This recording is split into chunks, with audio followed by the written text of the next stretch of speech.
High বন্ধুরা, Jhuma Bengali kitchen থেকে YouTube চ্যানেলে তোমাদের সকলকে স্বাগত জানাই।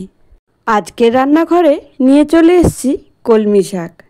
আর আমি কিভাবে কলমি শাক বানাবো সেটাই আজ তোমাদের কাছে শেয়ার করতে চলেছি। দেখো, কলমি শাকগুলো সবার আগে আমি কেটে ধুয়ে রেডি করে নিয়েছি। সঙ্গে নিয়েছি কতগুলো কাঁচা লঙ্কা, রসুন ও পেঁয়াজ। এবার এগুলো কেটে রেডি করে নেব। কলমি শাক তো অনেকেই অনেক রকমভাবে বানাও, তবে আমার মতো এইভাবে একদিন কলমি শাক ভাজা বানিয়ে দেখো, খেতে কিন্তু দারুণ লাগবে। সব কিছু কেটে রেডি করে নিয়েছি। এদিকে গ্যাসের ফ্লেম অন করে কড়াই বসিয়েছি, আর কড়াইতে প্রয়োজন মতো তেল দিলাম। তেল গরম হয়ে গেছে, ফোড়নে দিলাম শুকনো লঙ্কা ও কুচি করা কাঁচা লঙ্কা ও রসুন। এবার ফোড়নটাকে ভালো করে নেড়েচেড়ে ভেজে নিলাম। এবার ফোড়ন থেকে বেশ একটা ভালো গন্ধ ছেড়েছে, আর এই সময় কুচি করা পেঁয়াজগুলো দিয়ে আবারও নেড়েচেড়ে ভালো করে ভেজে নেব। এবার দেখো, লঙ্কা, পেঁয়াজ, রসুন বেশ ভালোভাবে লাল লাল করে ভাজা হয়ে এসছে। আর আমি লবণটা দেওয়ার সময় ক্যামেরাটা কোনো কারণে অফ হয়ে গিয়েছিল, তাই দেখাতে পারিনি। এখন হলুদটা দিয়ে ভালো করে নেড়েচেড়ে শাকগুলো দিয়ে দিলাম। এবার গ্যাসের ফ্লেম হাইতে রেখে ভালোভাবে শাকগুলো উল্টিয়ে পাল্টিয়ে নেড়েচেড়ে ভেজে নেব।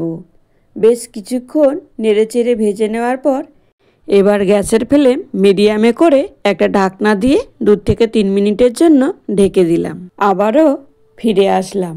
দেখো, শাকগুলো কত কমে গেছে আর নরমও হয়ে গেছে। কতটা শাক আমি কড়াইতে দিয়েছিলাম, এখন পুরো নরম হয়ে কমে গেছে। আর এইভাবে নেড়েচেড়ে আরও ভালো করে ভেজে নেব। এখন আবারও একটা ঢাকনা দিয়ে ঢেকে দিলাম। অবশ্যই বন্ধুরা, এইভাবে একদিন শাক ভাজা বানিয়ে খেয়ে দেখো। রুটি কিংবা গরম ভাত দুটোতেই লাগে খুবই অসাধারণ। রেসিপি ভালো লাগলে বন্ধুরা লাইক, কমেন্ট, শেয়ার করতে ভুলো না। এখন দেখো, কলমি শাক ভাজা আমার রেডি। আর এই সময় সামান্য একটু চিনি দিয়ে নেড়েচেড়ে নামিয়ে নেব। চিনিটা দিলে স্বাদের ব্যালেন্সটা আসে দারুণ। দেখো, শাক ভাজা আমার রেডি। এবার একটা সার্ভিং বলে সার্ভ করে নেব। যে সকল বন্ধুরা আমার এই ভিডিওটি দেখছো অথচ এখনও পর্যন্ত একটি লাইক দাওনি, সেই সকল বন্ধুদের বলবো একটি লাইক দিয়ে পাশে থাকা বেল বোতামটি প্রেস করে দিও। তাহলে আমি যত নিত্য নতুন ভিডিও আপলোড করব সবার প্রথমে তোমাদের কাছেই পৌঁছাবে।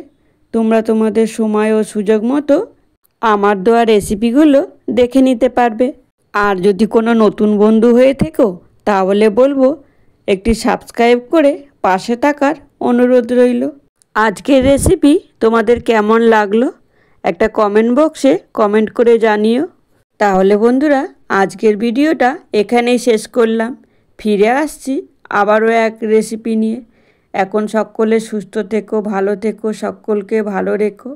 আর এতক্ষণ সময় তোমরা আমার পাশে থেকে পুরো ভিডিওটা দেখার জন্য তোমাদেরকে অসংখ্য ধন্যবাদ। ফিরে আসছি আবারও নতুন কোনো এক রেসিপি নিয়ে। এখন টাটা, বাই বাই।